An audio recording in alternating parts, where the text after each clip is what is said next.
Next week will mark 1 year since Jeremy Sampson became CEO of the Travel Foundation.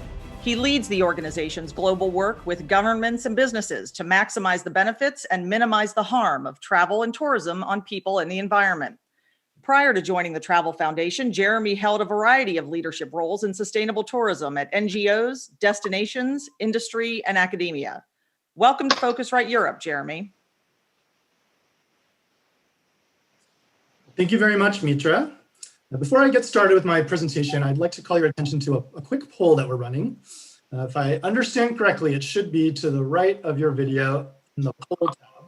And I'd like you just to take a quick moment to answer the poll question that we have there. And then we'll start in a few seconds.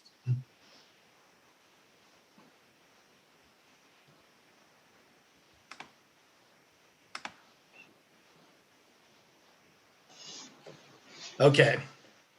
Well, thank you very much to Phocuswright for the invitation to be here, and thanks all for taking the time to listen and be a part of this discussion. So I want to start with the poll question that was asked of all of you. I asked you if you agreed with this statement. To adapt to the new normal, tourism must build back better and become more sustainable. So I probably didn't need to poll you to find out whether or not you agreed with that statement. Of course you do, and so do I. But how is it also easily and readily reach this consensus? Because the words I'm using are, I'm sorry to say, empty platitudes, devoid of any real meaning. They're nice words. They provide us with comfort, but they're perhaps not the best words for guiding us into action. So today I want to take a moment to examine these words a little more closely. The words that I've highlighted here. These are words that you'll be very familiar with, and you will probably encounter them many more times as tourism recovers. So what I want to do today is equip us with some ways to make them actually mean something and provide us with a little more lead-in into action. So let's start with build back better. This phrase has become the campaign slogan for almost all recovery efforts, and it's a nice sentiment. But what is it that we're building exactly? The problem, of course, is that better is very subjective and requires a more nuanced understanding of what success looks like. What you think of as better tourism may be very different to what someone else thinks, depending on your perspective. And most destinations don't have a complete enough picture about the overall costs and benefits of tourism to make evidence-based decisions. Our Invisible Burden Report, which we released last year with Cornell University and Eplerwood International, explains how growth in tourism, if left unchecked, can quickly lead to the degradation of social, environmental, and cultural assets. In other words, the tourism product. Companies themselves recognize that some controls and limits are needed in order to ensure a fair and level playing field, so that tourism can develop in a way that's better for the destination, and this is ultimately better for businesses too. We believe that it is for communities to decide what better means for their destinations by understanding and managing the impacts of changes, the costs of servicing demand, and the implications of growth in the visitor economy. We advocate for a new model for tourism, one that places destination communities at the heart of decision-making, management, and development. Practically speaking, this means a stronger public sector voice that collaborates with the private sector to create a shared vision and action plan for the destination, where success is perhaps reframed according to indicators beyond the normal growth ones, arrivals and GDP, incorporating aspects like equity, diversity, quality of life, and impact on resources and biodiversity. We've recently formed a new coalition, the Future of Tourism Coalition, with 6 other international tourism NGOs to align our industry behind a shared vision. We've provided 13 guiding principles. Oops, sorry about that. We provided 13 guiding principles that help to share our vision for the future of tourism and principles that will guide recovery efforts toward a more tangible better. And already nearly 300 organizations have signed up to adhere to these principles via the website. So I encourage you to join them if you haven't already at futureoftourism.org. All right, let's look at the next phrase, the new normal. This is the next in my line of fire. It suggests that we have experienced some kind of paradigm shift that has delivered us from our old ways into some new world with a new playbook. But again, I urge us to challenge this fairly vague notion. I'm not for 1 minute denying that there's been a catastrophic blow to our industry and to our society, one that will be felt for years to come and will have a devastating cost to communities that we're really only beginning to realize. And changes in customer demand will mean that businesses that have not collapsed have to adapt quickly. We're already seeing that they're doing so. So of course there's been massive change, but my point is that longer term, these businesses which are currently in survival mode are likely to revert back to old business models as soon as they're able to, unless they are intentional about change and consider success beyond traditional growth metrics. The same is true for destinations. The vulnerabilities which existed before the pandemic haven't gone anywhere, and I'm afraid this is not going to be the last crisis that our industry will face. The root issues that put destinations at risk, which we were outlined in our invisible burden report, also remain. Destination organizations are not well equipped to manage the impacts of tourism. They lack the data, the skills, the resources, and the mandate. They're not set up to deal with these changes effectively. And yet, I believe that this is a once-in-a-generation opportunity to address the invisible burden of tourism, to reset, and to create our own new normal. Why do I think that? Well, public and private sectors are recognizing their reliance on each other now more than ever before and showing a greater willingness to collaborate. Destinations have re-engaged with their communities as primary stakeholders, and the absence of tourism has allowed them to consider the benefits and the drawbacks much more carefully. Visitor flows and carrying capacities are being considered and managed for social distancing purposes in ways that were truly unthinkable just 6 months ago. And recovery support packages can incentivize social, environmental, and economic returns to help diversify and improve the tourism offer, invest in local supply chains, and upgrade infrastructure. So I'm going to move on to our final phrase, but before I have another quick poll question for you. So if you can move over to the poll tab, again to the right of your video, and answer that quick question, and we'll come back to that poll question at the end. So the final phrase that I want to address is sustainability. You may be surprised that I'm taking aim at this term. The Travel Foundation has been referred to as a sustainable tourism NGO for nearly 2 decades, and actually it's the topic of my presentation. But sustainability, I'm afraid, has become another empty word, devoid of any real meaning, and I think it should be the subject of further scrutiny. In one context, being sustainable might mean, say, reducing the use of plastic. In another, it might mean developing an ecotourism resort or encouraging rural tourism. But using the word sustainability sidelines the issue. At worst, it can be greenwashing, and at best, I think it distracts us from seeing the big picture more clearly. So we are no longer calling for sustainable tourism. Instead, we advocate for a new model that puts destination needs and communities at the heart of tourism. This model will build the capacity of destination managers, enable them to affect collaboration with private sector interests, and be aligned to a new understanding of what success looks like. It will lead to a more resilient and inclusive sector, a new visitor economy that protects resources and enhances local way of life. And by the way, this will mean a more sustainable tourism industry, but now at least you know what that actually means. So I asked you to kindly take our second poll. And the question that I asked you was this one. It was a question with a bit more substance. Do you agree that destinations should be supported to manage tourism based on success and go beyond visitor numbers and spend? I am pleased to say that we have a good level of agreement still. And perhaps after this talk, I've convinced a few more of you that we can indeed build back better, but with a bit more nuance. Thank you. Thank you very much, Jeremy. You've certainly given us a lot to discuss. So let's jump right into that. I'd like to welcome Monika Wiederhold. She is Amadeus's Executive Vice President of Airlines for Central and Eastern Europe and Country Manager for Germany. And Freek Jansen, General Manager for Benelux for American Express Global Business Travel.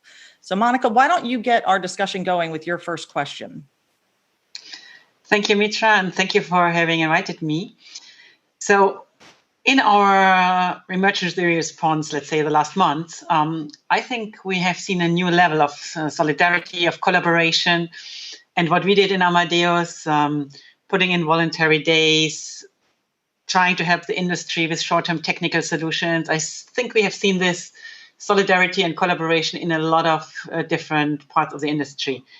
So now that we are getting out of this emergency situation, looking forward and trying to build back better, Jeremy, what if you had one wish free to the board of Amadeus or other big corporations? Tell me, what will it be and why? Oh, great question. My soapbox right now is around this idea of how we reframe success. And I would really like to see across the board in our sector, whether it's small companies, big businesses, destination governments, I would like to see us reframe success around a new set of indicators, a new set of key performance indicators that, as I said in my presentation, are beyond growth. This is not an anti-growth message. I believe in growth, but I advocate for managed growth. And I advocate for growth that sits alongside, other aspects of purpose and that puts communities at the center. So if we were to, as an organization, as a sector, reframe what success looks like and agree, perhaps on a common set of targets related to our contribution to the environment, how we're responding to the existential crisis of climate change, how we are enhancing and not ruining quality of life for communities, how we are ensuring, equity and diversity within the supply chain, because our industry gets very poor grades, unfortunately, when it comes to some of these areas. So it'd be really nice, I think, if leading companies could reframe success and we could agree as a sector on what these common targets are. I think tourism, we've done a great job over the years, actually, of advocating for tourism's economic contribution. We've done great work across the board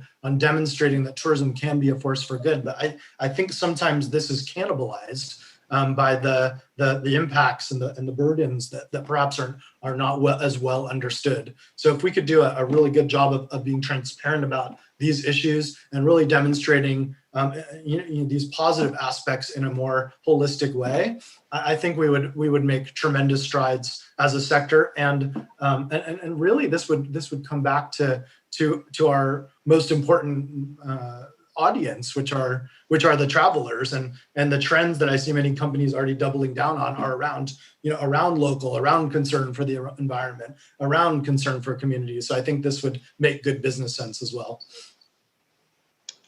Thank you, Jeremy. And it sounds like a lot of collaboration is needed, actually. And you mentioned also the coalition that you just formed between the NGOs and companies signing up. So from the industry side, we have also one pillar, which is powering good with partners, because we realize it's just not the individual company. No? So to transform the sector, most probably, we will have to drive a huge ecosystem of willingness and of partners for good. So is that something you would suggest as well? And how could industry companies connect to NGOs like yourself? Yeah, well, thank you for describing the idea of the future of tourism. You took it out of my mouth. That is the idea. And actually, I didn't mention in my presentation, but the coalition, the guiding principles were designed by this group of NGOs, but working very carefully with companies and destinations. And we launched in June with 22 founding signatories, of which there are some bigger names, Hilton, Intrepid Travel, several destinations. So it was very intentionally not designed in a vacuum. And the ambition of the coalition is to grow the signatory list in number, but also in influence, and to align with several of the big players within our industry. I think it's high time that we do that, and we not fragment the conversation around, a million different things that people need to sign up to or adhere to. And this is a bit of an attempt to galvanize players together. So that is the intent, absolutely. And we're in conversation with several other organizations as well as companies to figure out how we best align this vision and bring the industry together. To me, the NGOs play a critical role as the in some sense objective leaders, who can help to facilitate a bit this agenda. Okay. Freek, do you want to jump in? You have any thoughts as it relates to the corporate travel world? Thanks a lot, Mitra, and it's a pleasure to be here. Very interesting, Jeremy. Thanks a lot for sharing. I have this picture in front of me where we sort of believe that overcrowded beaches and the environment that suffers after a summer holiday is no longer the future, and it's something we should try and organize better. If I talk to people around me in today's world, I mean, people all say that they lack some sort of energy, being locked up in their homes and their houses and not able to move around. Next to that, the World Travel and Tourism Council reports that 1 out of 10 jobs globally actually is in travel and tourism in some way, shape, or form. So I think we're facing a pretty deep and complex paradox between, on one hand, making sure the world keeps moving and that we keep on providing people with jobs and income and energy. And on the other hand, we should try and mitigate or manage the potential, let's say, I don't want to say devastating, but negative side effects of that. You said something about cooperation in the supply chain, and also Monika commented on that. But in your point of view, what would be some of the hottest items that should be in all of our agendas as we depart that journey, or I should say continue that journey today? Mm-hmm. I think when it comes to the supply chain, I think it's really critical that we start to hone in on, as I was saying earlier, some of these expectations that consumers have and that businesses are starting to have of each other, but that also, interestingly, are part of sort of the meta crises that we're facing as an industry and as a globe. So I believe that we cannot continue without having a much deeper understanding of the footprint of our sector, whether that's in supplier relationships within the business travel sector, or tour operator supplier relationships within destinations. We need to have much better tools, information, solutions to reduce the footprint and the impact that our sector has on the climate. It's interesting being in Europe and thinking about the EU Green Deal, which essentially is a plan to significantly decarbonize the economy. And I don't know how we do that without significantly addressing the way that the tourism sector works and the impacts that we have on the significant footprint that we have. So I think this has to be one of the things that we do a lot better on and really just better understand if we're going to understand more holistically the impacts. And then I think this issue of equity is really critical. Having much better understanding of whether or not money is staying with the community, how we encourage, again, whether it's in the business travel sector, or leisure travel, that we really have a better way of keeping money within communities and having a conversation with communities to ensure that decisions that are being made are not ultimately having an adverse impact on their way of life. So I think we need to look at these core areas and make sure through policies, through practices, changing our values, and through decisions that businesses will take, about where they stand on these issues, that we can actually have an impact and actually turn some of these challenges into positive contributions. We have an audience question, so I'm just going to jump in from Bern. Should governments, as part of airline bailouts, set airline sustainability goals, and have any done so? Mm-hmm. Monika, you may know a bit about this. Yes, maybe I can comment a bit.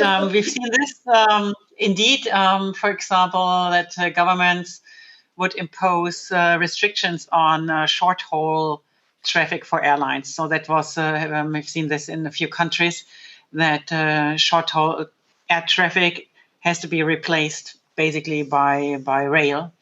And that is, of course, leading into this more sustainable carbon reducing way of travel. Intermodality is a big issue, I would say, specifically in Europe. It is really a driver. Yes, we can see this, and we expect even to become that it will become stronger, and and we will need technical solutions to make this very interoperable and really put it into action, of course.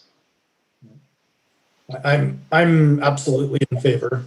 I mean, there's no question about it. I think these large amounts of money that have been put out, I don't see any problem connecting those investments, so to speak, into sustainable outcomes. I think it's going to be critical, obviously, for the airline sector to play its part. Over time in reducing its footprint. I also don't, it's really interesting. Just before the pandemic, there was this big debate going on about the role of flying and should we be flying? And isn't it so interesting that this was such a hot topic just weeks before we all got grounded and had to stop flying. But I do think there's a real, when it comes to the airline piece, I do think there's real nuance to that conversation, because it's not really just as simple as, everyone needs to stop flying and therefore the carbon footprint will be reduced. What happens if we stop investing in tourism economies and in countries that are fully dependent on tourism or have extremely large tourism sectors, then diversify toward industries that are perhaps worse. So I think it's not a simple answer when it comes to the flying question. And as we look to build back, and I think this is an honest and open conversation that we should have. How much we've been asked a lot to think about the word essential, and maybe there will be new ways to categorize how we think about our role and as business travelers, as leisure travelers, and how we can continue to invest in the visitor economy while perhaps reducing some of the perhaps unnecessary impacts and combining that with airlines making progress over the next decade in more sustainable solutions. Good news for you, Jeremy, from the business travel side of the market, right? So an ITM survey back in May 2020. So this was sort of, I don't want to say middle of the pandemic, because quite frankly, we don't know how long it will stay. But that sort of survey proved that still 96% of the respondents still stated that sustainability is very high on the agenda. So the good news today, I guess, is it's not disappeared, right? I think that the society, the industry, both leisure side, business travel side, still believes that this is a very fundamental topic that deserves deeper attention. I think if you look at traveling in general, doesn't matter if it's business or leisure, we should facilitate as an industry sort of the information provision at time of booking. So people can make the decisions not only on the basis of cost and economics, but also on the basis of carbon footprint. And even though that sounds a very simple statement, but things like, am I willing to pay slightly less and have a stopover, or, would I prefer maybe to travel a little less often and go for direct flights only because of the carbon footprint, I think are very relevant and maybe also slightly new perspectives on the travel segment. And I think we should all work together to deepen that discussion, because I agree with you. It's sort of almost like a fashion word, sustainability. And we also have a lot of work to do to truly understand, what that means and what success looks like in your words. Yeah, it's interesting. Lots of surveys in recent years asking this question about, do you care about sustainability? And I don't think anyone's going to say no. So, right, I mean, increasingly, right, people, well, yeah, sure, I care. But, this goes back to the point in my session. We need to have it mean something. We need to contextualize how to do something about it, and what this sort of, what is the role of the consumer? What can they expect from communities, and vice versa? How can we turn this into a dialogue that ultimately engages? I think a lot about the food, where people have become much more educated in the last 15, 20 years about the decisions they make, the money that they spend, the information, they're seeking out information about their choices so that they can be more educated with what they purchase. And I think it would be interesting for the industry to move down this path to a little bit more dialogue, so that at least customers who say that they're interested in sustainability issues, we can define what that means a little bit better, and perhaps create a bit more of a conversation and put choices into people's hands. Jeremy, would you? Sorry, Mitra. No, I was just going to say we're getting down a little bit to the end of our time, but I did want to ask, and Monika, certainly if you have a question as well, but Jeremy, can you just touch on how are you tracking the adherence to those principles for that coalition? I mean, that's wonderful. You're getting people to sign up, but what does that mean? Yeah, we actually, again, very intentionally did not want to create a big administrative burden to signing up and adhering to the principles. So we are not tracking adherence to the principles. The commitment becoming a signatory is very simple, low barrier to entry, and the idea is to say, yes, we agree that this should be the future, and we will work towards it. That doesn't mean that we don't want to add some rigor over time. We're being advised by the Global Sustainable Tourism Council. We're thinking now about how to take the next step with the signatories to start framing up the conversation around some concrete targets that we hope through bringing organizations together that we will be able to agree to and start tracking going forward. But we didn't want to start with that. We wanted to create a low barrier to entry to joining and being part of the movement. Okay, wonderful. Thank you so much. We're unfortunately out of time. There's clearly a lot that could be discussed additionally on this topic. Thank you, Jeremy, Freek, Monika, and we will be covering this more on Phocuswire.com. So please follow us there. Thank you.